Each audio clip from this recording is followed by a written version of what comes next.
Aujourd'hui, nous avons eu une très belle surprise les amis, puisque McLaren vient tout juste de dévoiler la MCL 39, la monoplace qui accompagnera Lando Norris et Oscar Piastri lors de cette saison 2025, la première monoplace des 10 monoplaces qui seront présentées dans les prochains jours, dans les prochaines semaines. Tout d'abord, j'espère que vous allez bien, j'espère que vous êtes en forme. Alors aujourd'hui, vous savez très bien, moi j'adore revenir sur les aspects un petit peu techniques de certaines monoplaces. Et aujourd'hui, il y a quand même beaucoup de choses à dire. McLaren a pu nous montrer une MCL 39 avec une livrée plutôt spéciale, avec une sorte de camouflage, hein, on va pas se mentir. Il n'y a rien qu'à regarder les combinaisons, par exemple celle de Lando Norris. Je trouve qu'elle est exceptionnelle d'ailleurs en noir, j'espère qu'elle restera en noir. Bon là, il n'y a pas de sponsor dessus pour le moment, mais ça ne devrait tarder. Mais bien sûr, McLaren a vraiment voulu nous présenter la monoplace, la MCL 39, la voici les amis, la monoplace qui succédera donc à la MCL 38, je rappelle, la voiture qui est partie chercher le titre constructeur la saison dernière. Donc une monoplace qui n'a pas la vraie livrée, hein. Je rappelle que c'est encore une fois une livrée camouflage, hein. C'est tout à fait normal, je vais y revenir, mais McLaren a vraiment voulu cacher certaines choses sur leur livrée, et ils ont bien raison de le faire, hein, puisque un camo orange noir de cette manière, c'est assez trompe-l'œil, on va dire. Ça veut dire que tu vas pas directement voir tous les détails sur cette monoplace, et c'est tout à fait normal. Mais malgré ça, j'ai quand même plusieurs choses à vous dire, et surtout, il y a plusieurs changements qu'on peut apercevoir tout de même sur cette MCL 39, et si on la compare à la MCL 38, les amis, je vous le dis très clairement, on est plus sur une évolution qu'une révolution chez McLaren. On reste sur le même concept. Déjà, le concept fonctionne plutôt bien, hein, on l'a vu la saison dernière, mais on reste sur le même concept. On essaye de le peaufiner au maximum, d'améliorer l'efficacité, surtout sur certains aspects. Et on essaye également de reprendre ce qui fonctionne chez la concurrence. Et c'est tout à fait normal, hein. On ne va pas directement pointer du doigt McLaren, on ne va pas commencer à le faire, puisque plusieurs écuries, que ce soit Ferrari qui va logiquement reprendre la suspension avant de la McLaren, ou même d'autres équipes comme Red Bull qui vont essayer de trouver plus de stabilité, vont logiquement aller chercher chez les autres.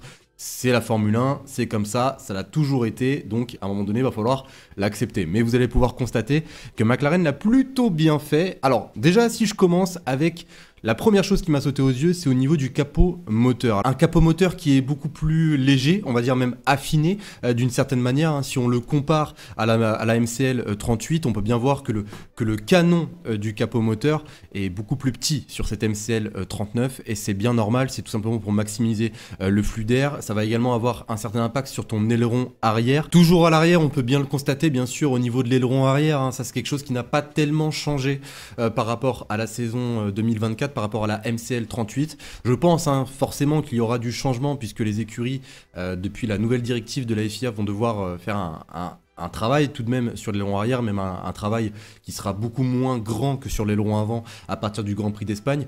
D'ailleurs, pour ceux qui ne l'ont pas vu concernant cette nouvelle directive, la TD18, je vous invite à aller voir l'autre vidéo que j'ai sortie pas plus tard que la semaine dernière, mais là on est vraiment sur un aileron arrière qui est assez ressemblant à celui de la saison dernière, un aileron arrière qui reste très agressif, surtout au niveau du plan principal. Donc un aileron arrière qui va être plutôt efficace en termes aérodynamiques, que ce soit sur n'importe quel circuit, avec des caractéristiques plutôt neutres.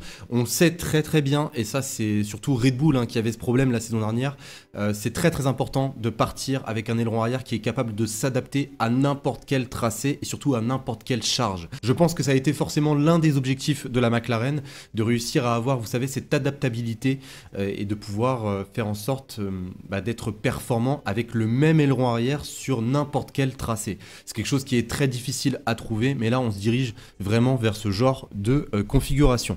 Autre aspect que j'ai envie bien sûr de mettre en avant, et c'est toujours à l'arrière de la monoplace, et ça fallait vraiment le voir, hein. Vraiment fallait le voir. Je sais pas si vous l'avez remarqué, mais il y a une petite sortie juste en dessous de la tige de poussée, donc une sortie qui va permettre d'avoir logiquement un meilleur refroidissement. Ça peut nous faire penser à ce que Red Bull avait déjà fait par le passé, un conduit qui va ressortir l'air vers la zone du diffuseur. On continue avec un autre changement, et cette fois-ci elle concerne une entrée d'air, et plus précisément l'entrée d'air au-dessus, voilà, du pilote.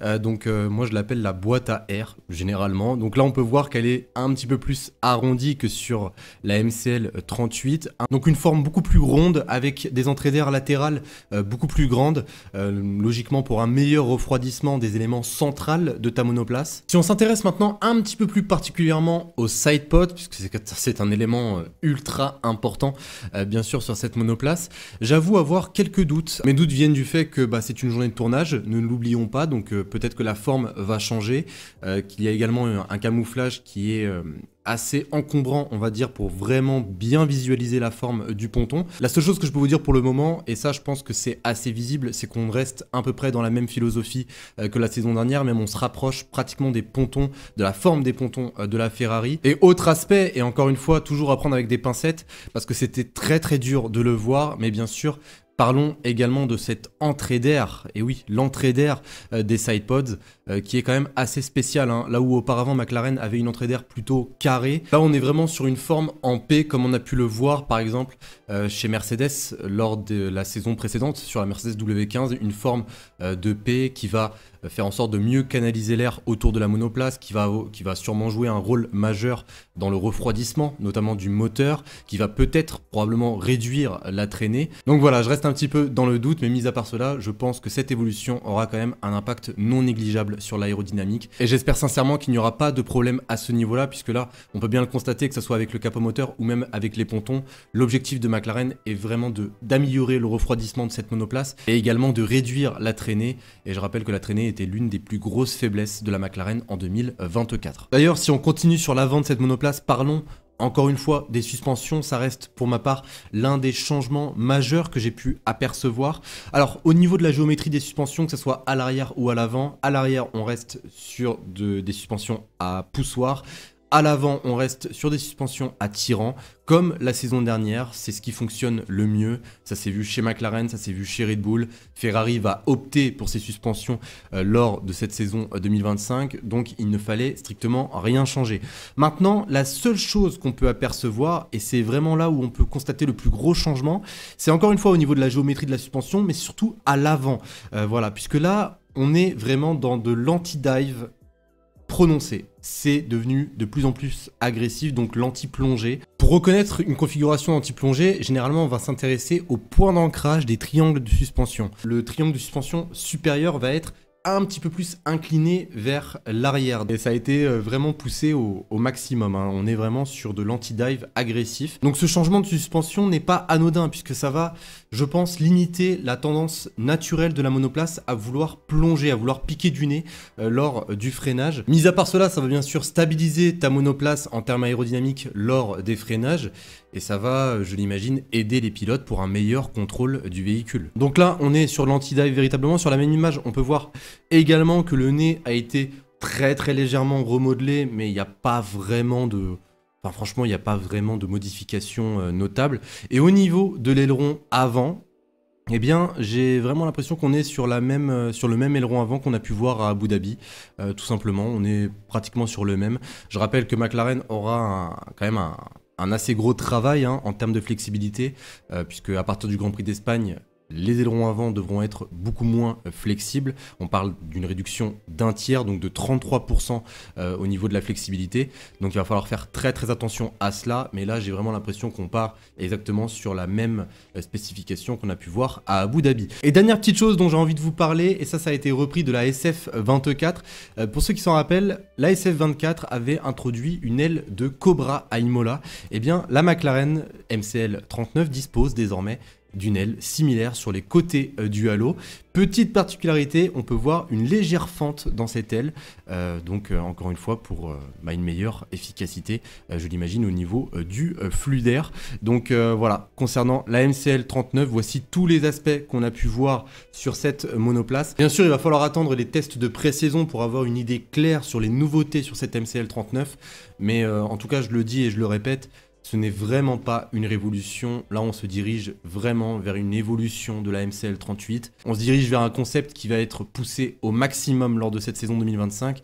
Et McLaren a bien raison de le faire. Il y a toujours, vous savez, une certaine performance à aller chercher avec ce concept. Ça aurait été une véritable erreur de repartir de zéro, hein, tout simplement. Ça aurait été même une catastrophe. Je n'aurais pas compris cette décision. Là, on reste sur le même concept. On reste sur une monoplace qui ressemble énormément à la MCL 38, sauf qu'on essaye d'enlever les faiblesses, tout simplement. Donc voilà les amis, concernant les changements sur cette MCL 39, ne vous inquiétez pas, hein, puisque j'aurai l'occasion d'y revenir lors des tests de pré-saison, puisque je vais couvrir les 3 jours de tests de pré-saison, et là je vous donnerai exactement tous les changements, et ça tous les jours, comme la saison dernière. C'était un format qui vous avait beaucoup plu, donc là on aura beaucoup plus de choses à se mettre sous la dent. Je me tenais tout de même de vous tenir au courant des changements sur cette MCL 39, en tout cas j'espère vraiment que ça vous aura plu. Je remercie d'avance ceux qui prendront une seconde pour laisser le plus gros like, pour laisser également un petit abonnement si ce n'est pas déjà fait. On se retrouve très prochainement les amis pour une nouvelle vidéo sur la F1, enfin je pense même demain, hein, puisque demain on va parler de la Williams. Sur ce, eh bien, je vous souhaite une excellente journée, une excellente soirée, prenez soin de vous et je vous dis à la prochaine. Salut tout le monde.